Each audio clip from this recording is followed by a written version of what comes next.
সকলোকে নমস্কাৰ জনাই আজি আলোচনা কৰিবলগীয়া বিষয়বস্তুটো হৈছে যোৱাবাৰ অৰ্থাৎ 2023 বৰ্ষত ধুবুৰী জিলাত আপাৰ প্ৰাইমেৰী এছিষ্টেণ্ট টিচাৰ পদৰ সংখ্যা আছিল 59টা।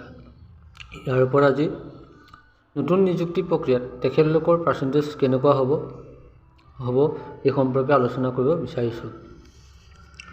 প্ৰথমজন প্ৰাৰ্থী চাব, মই প্ৰথম 1ৰ পৰা 10জন লৈছোঁ আৰু শেষৰ পিনে লৈছোঁ 48ৰ পৰা 59জন প্ৰাৰ্থী লোৱা হৈছে। এতিয়া প্ৰথমৰ পৰা 10জন চাই যাব। নতুন নিযুক্তি প্ৰক্ৰিয়াত তেখেতলোকৰ পাৰ্চেণ্টেজ কেনেকুৱা হ'ব? 64, 67, 63, 66, 65, 64, 62, 62, 69, 68 আৰু তেখেতলোকৰ টেটৰ পাৰ্চেণ্টেজটো চাব 64, 69, 64, 68, 66, 65, 62, 63, 72, 71। এয়া হৈছে 1ৰ পৰা 10জন মানে প্ৰথম 10জন প্ৰাৰ্থীৰ সমীক্ষা দি আছে নতুন নিযুক্তি প্ৰক্ৰিয়াত তেখেতলোকৰ কেনেধৰণৰ পাৰ্চেণ্টেজ হ'ব। যোৱাবাৰ বিশেষকৈ DLED বা BED সকলৰ পাৰ্চেণ্টেজ যথেষ্টখিনি হাই আছিলে, কিয়নো বহুতে দেখা যায় ইয়াত 93 আছে, 91 আছে, 82, 87 ইমানখিনি তেখেতলোকৰ পাৰ্চেণ্টেজ আছিল, যাৰ বাবে তেখেতলোকৰ টোটেল মাৰ্কছটো যথেষ্ট বৃদ্ধি পাইছিল। ইয়াৰ পিছতে মই 48ৰ পৰা 59 মানে শেষ 59টা পদ আছিলে, এতিয়া চাব তেখেতলোকৰ পাৰ্চেণ্টেজ কেনেকুৱা হয়। ইয়াৰ ভিতৰত মই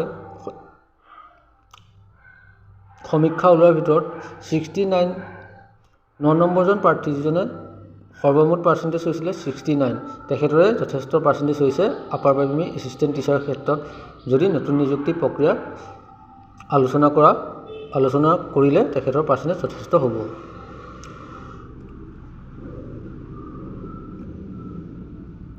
ইয়াৰ পিছতে 48ৰ পৰা 59টো চাব।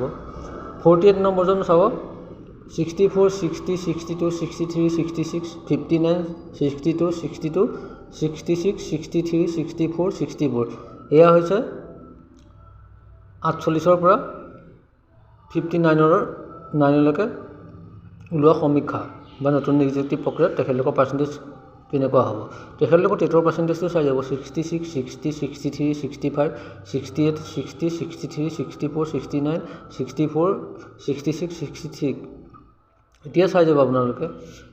মই সমীক্ষা ওলোৱাৰ ভিতৰত 53 নম্বৰজন প্ৰাৰ্থী আছে, তেখেতৰে পাৰ্চেণ্টেজ কম হৈছে, মানে একেবাৰে লোৱেষ্ট 59 তেখেতৰ নতুন নিযুক্তি প্ৰক্ৰিয়া যদি চোৱা দেখা যায় তেতিয়া তেখেতৰ পাৰ্চেণ্টেজ হৈছে 59। ইয়াৰ লগতে আপোনালোকক ভোগালী বিহুৰ শুভেচ্ছা জনাইছোঁ। আপোনালোকে পাৰিলে চেনেলটো ছাবস্ক্ৰাইব, লাইক, কমেণ্ট কৰিব। কমেণ্ট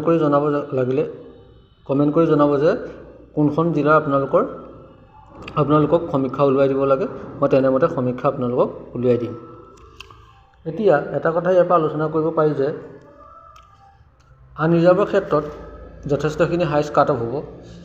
যদি আনৰিজাৰ্ভৰ ক্ষেত্ৰত 64, 64, 63 এনেকৈ থাকে, তেতিয়াহ'লে ST, SC, OBC ক্ষেত্ৰত খুব বেছি 61 বা 60 পৰা 58লৈকে সীমাবদ্ধ থাকিব পাৰে বুলি অনুমান কৰিব পাৰি। যদি আনৰিজাৰ্ভৰ পাৰ্চেণ্টেজ যথেষ্টখিনি যদি বৃদ্ধি পায়, তেতিয়াহ'লে ST, SC, OBC সেইসকলৰ পাৰ্চেণ্টেজ খুব বেছি ধৰা হৈছে 59তে সীমাবদ্ধ হ'ব পাৰে। সেয়েহে আপোনালোকে নিজে বিবেচনা কৰি কোনখন জিলাত আপোনালোকে এপ্লাই কৰিলে পোৱাৰ চান্স থাকিব, সেই ওপৰত আপোনালোকে নিজে বিবেচনা কৰি চাব। আৰু এটা কথা ইয়াতে দেখা যায় যে DLED বা BEDৰ ক্ষেত্ৰত যোৱাবাৰ যথেষ্টখিনি পাৰ্চেণ্টেজ আছিলে, 90 আছিলে, কাৰোবাৰ 91 আছিলে। একেকৈ মই ধন্যবাদ জনাইছোঁ।